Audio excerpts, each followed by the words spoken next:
Outra questão interessante é o desenvolvimento da indústria têxtil na Inglaterra. A Inglaterra, como país origem da Revolução Industrial, vai ter como produto forte, um produto básico, o tecido. A indústria têxtil vai ter um grande desenvolvimento. Isso está relacionado à questão dos cercamentos. Sim, as terras inglesas começam a ser cercadas. Isso vai fazer com que haja a expulsão dos camponeses para a criação de ovelhas que vão dar na lã, vão produzir lã. Veja, o desenvolvimento da indústria têxtil, da indústria que fica nas cidades, está relacionado com uma transformação que ocorre no campo, a transformação dos cercamentos. Uma coisa está relacionada à outra, isso é importante saber. Um outro fator é o empobrecimento de pequenos proprietários que, ao empobrecerem, saem dos campos, tentam uma melhor vida nas cidades, é a questão do êxodo rural, que está ligado aos cercamentos. Outra questão ligada aos cercamentos ainda é a migração para as cidades e, com isso, a formação de dívidas. Isto é, o trabalhador que lá vivia no campo, pelas transformações que ocorrem no campo, geradas pelo cercamento, vão até a cidade, lá tem condições de vida muito inferiores, e conseguem, com isso, ter dívidas, algo muito ruim. Enfim, as transformações que ocorrem não beneficiam a todos, beneficiam a economia inglesa, mas não objetivamente se beneficia aos ingleses. Uma outra questão presente nesse momento das origens da Revolução Industrial são as suas inovações tecnológicas. A Revolução Industrial vai ser a revolução que vai ser marcada pela tecnologia. A tecnologia vai ser aquilo que a diferenciará de qualquer outra coisa. A tecnologia aí está relacionada, nesse exato momento, a uma melhora, a fabricação de máquinas que vão implementar e vão expandir cada vez mais a produção. As inovações tecnológicas estão inseridas nisso. Portanto, essa Revolução Industrial, ela conta com uma série de fatores, mudanças no campo, mudanças na cidade, questão da indústria, que todos eles agrupados vão explicar suas origens. Sabendo disso, podemos diferenciar a Revolução Industrial em algumas etapas. A primeira etapa ou fase é a primeira fase da Revolução Industrial, que vai por volta de 1780 até 1850. Nessa primeira etapa, nós temos a Inglaterra ainda como país líder e pioneiro, que exerce como característica uma forma de organização da economia que nós chamamos de capitalismo liberal. O capitalismo liberal prega o livre mercado, o capitalismo liberal prega com que esses países desenvolvam um mercado um com o outro, sem tarifas alfandegárias, sem restrições, todos poderiam vender assim, de uma forma mais livre. Essa ideia é óbvia e é defendida pela Inglaterra pelo fato de ela ser a única que detém a Revolução Industrial, a única que detém os produtos para que isso ocorra. Uma outra questão é que esse primeiro período é o período do carvão, do ferro e do vapor. Veja, carvão, ferro e vapor são os três itens básicos da Revolução Industrial. O carvão é a fonte energética. O ferro vai ser utilizado em massa pela indústria. O vapor vai ser aquilo que depois vai ser substituído pela eletricidade. Portanto, tem a sua importância na hora da manutenção das máquinas, na hora de utilizar nas máquinas.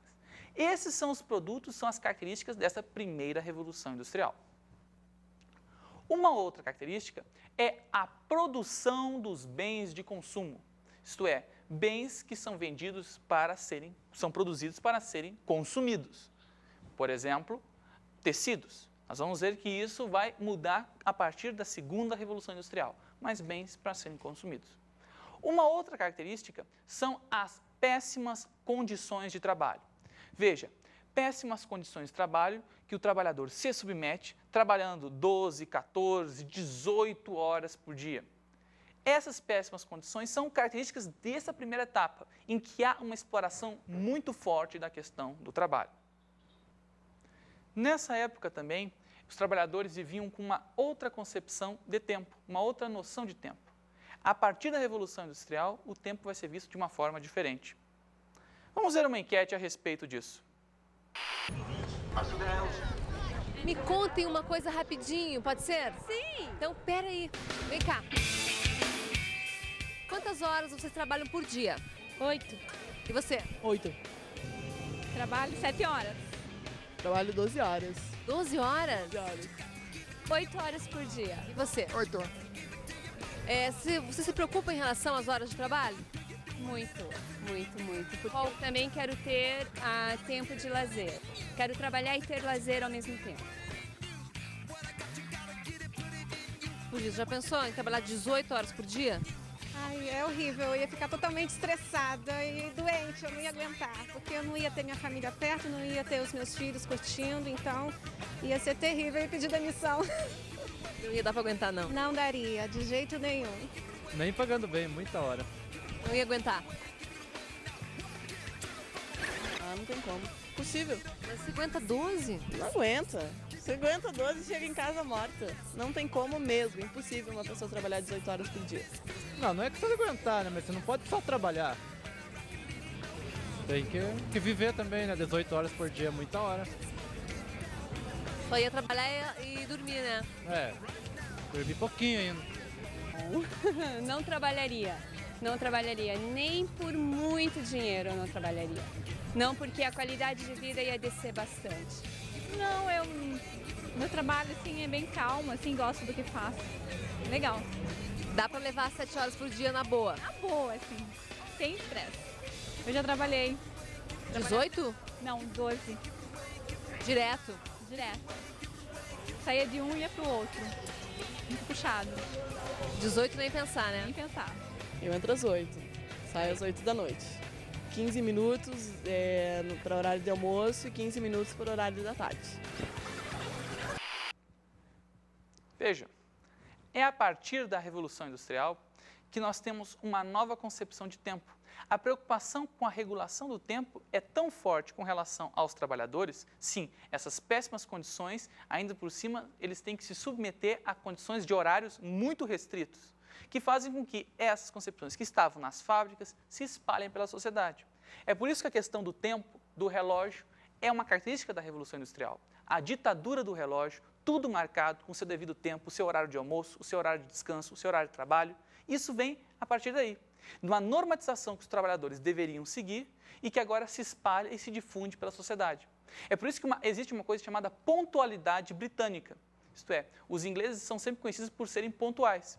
E se você prestar atenção, todos os países muito industrializados ou que passaram por uma industrialização muito forte têm essa característica. Seja Inglaterra, seja Japão, a questão o tempo sendo cronometrado, sendo controlado e não sendo desperdiçado.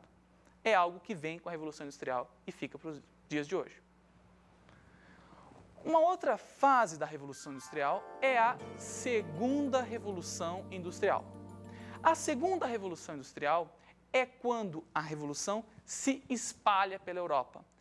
Essa tecnologia toda não se concentra somente na Inglaterra e se difunde por todo o continente europeu. Fruto, por exemplo, de novas condições. O continente europeu, aqui no século XIX, já vive o período posterior às guerras napoleônicas, já está em paz. Isso faz com que os estados, eles consigam cada vez mais ter a ideia de que ter uma indústria é ter uma coisa estratégica muito forte, é ter uma inserção estratégica de peso. Daí que essa segunda fase da Revolução Industrial, que a Revolução Industrial se difunde por toda a Europa, que isso vai mais ou menos de 1850 até meados do século XX, ela faz com que outros países que não a Inglaterra estejam imersos nesse processo, tais como a Alemanha, Estados Unidos e Japão. Eles são os principais líderes dessa segunda fase, os principais líderes de uma fase que agora a Inglaterra não detém a supremacia.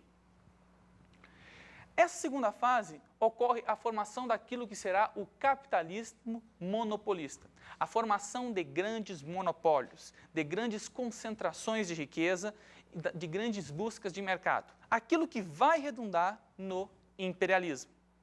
Uma outra característica é a utilização do petróleo, aço e eletricidade pela indústria. Veja, só esses três elementos mostram uma significativa mudança, melhora comparada à primeira fase da Revolução Industrial. O petróleo fica no lugar do carvão. O aço é o ferro desenvolvido em outro processo. O ferro passa por um processo